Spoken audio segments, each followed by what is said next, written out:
Guys, it is your girl Najwa. Welcome back to my channel. I'm so happy you're here. So this is basically just a little bit of a rant. I want to know, where are Amanda Bynes' friends? Where is Orlando Brown's parents? I've looked at these two people who I feel like I have a connection with. I feel like I have a bond with through my childhood. And I see two human beings. I don't see two terrible, deeply evil individuals. I see two people struggling with mental health.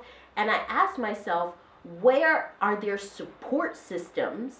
And where were their support systems when they were children? Because childhood trauma is a bitch. I mean, it is a bitch. Even as someone who, in my adulthood, and I'm even writing a book, I've told you guys, writing a book about millennials finding love and giving my advice on millennials finding love.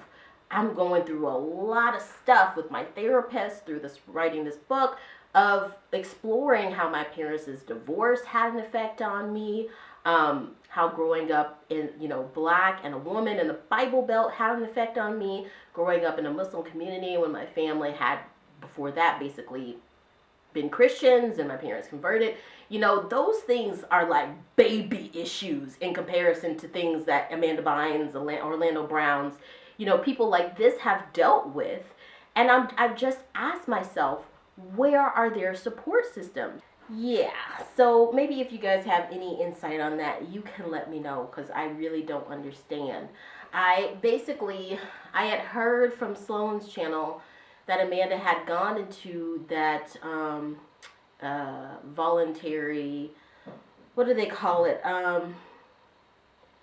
Like a 5150, the psychiatric hold. And usually that's 72 hours, but apparently she asked to stay there. Like, she asked to stay there. And so I have someone in my family. I'm not going to mention who it was because I just don't want to betray their confidence. But I do have someone who had a little bit of a mental breakdown, and something similar happened, and they asked to stay there. And then eventually they kind of stayed there as a little hiatus from work and all the things that were overwhelming them. They were also going through a divorce and things like that. And then they started going basically during the day, like going during the day and then going home at night. And they did that for about 3 weeks. So I think that, and this person who I'm talking about, my family member, was really, really, really in a rough place. And this is someone who generally is really strong, really resilient.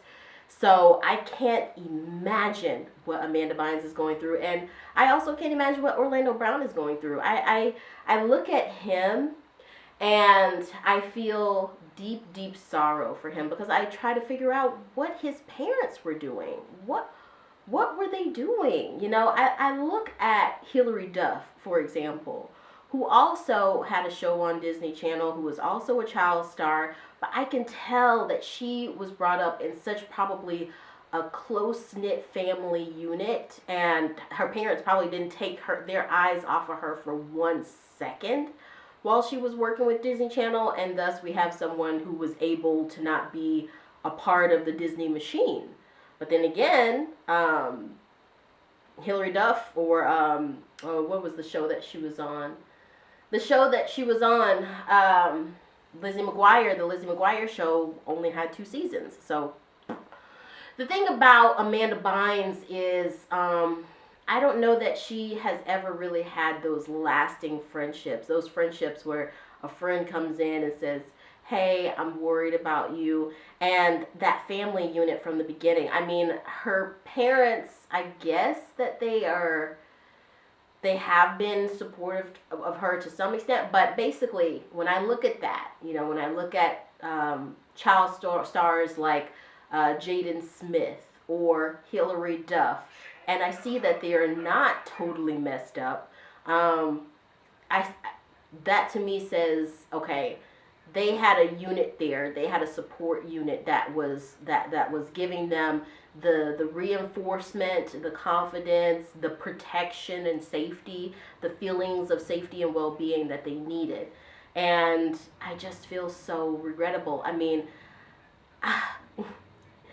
people out there who might be friends of Amanda, who might be friends of Orlando, even through their stuff, you know, if you're out there and you can be there for them, be a friend to them. I have some of those friends. I have some of those family members who suffer from mental illness, and it takes a strong person to not let that type of trauma and that type of pain sort of manifest in your own life. And I think people's natural reaction is to separate themselves from it. But I really just pray that both of them can not only get the mental help that they need, but also that community outreach. And the fact that Amanda Bynes asked to stay there says to me that she's really not doing well. Her roaming around the streets, you know, all discombobulated. I'm so happy that that young woman that was there who was like, I just saw my friend Amanda Bynes. And I was like, I'm going to come with... Thank goodness for her. Thank goodness that there are still some good people out there in the world who are willing to offer a lending hand.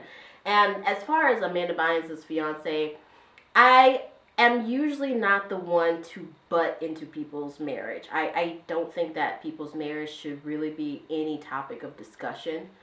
But I will say this. I think that Amanda Bynes, you know, opposites attract. And one of the, I mean, I think it's something that in this day and age where we're all about feminism and women's rights and men's rights and polarizing content and hate on social media and TikTok and all this stuff, I feel like we want to believe that we have graduated past the level of believing in these old tropes, you know, that a woman needs someone to save them, that opposites attract, that marriage has any validity, that community is important, that a sense of well-being is important. We want to believe that we're independent, and we are to a certain extent, but I think that Amanda Bynes really needs a sober personality in her life to inspire her to keep being better. Someone who was a guiding influence in her life, and I don't see that from her fiance. I see someone who their codependence and their struggles with mental health and drug use is just going to kind of feed off of each other. I think that for two addicts to be together takes two people who are extremely, extremely, extremely disciplined. And so that's basically what I wanted to say. I hope that Amanda has that community that will surround her with love and support. Same for Orlando Brown. Despite the negative things that he's done in the past, I hope that he gets the help that he needs, and I hope that he has some people in his life willing to show him compassion.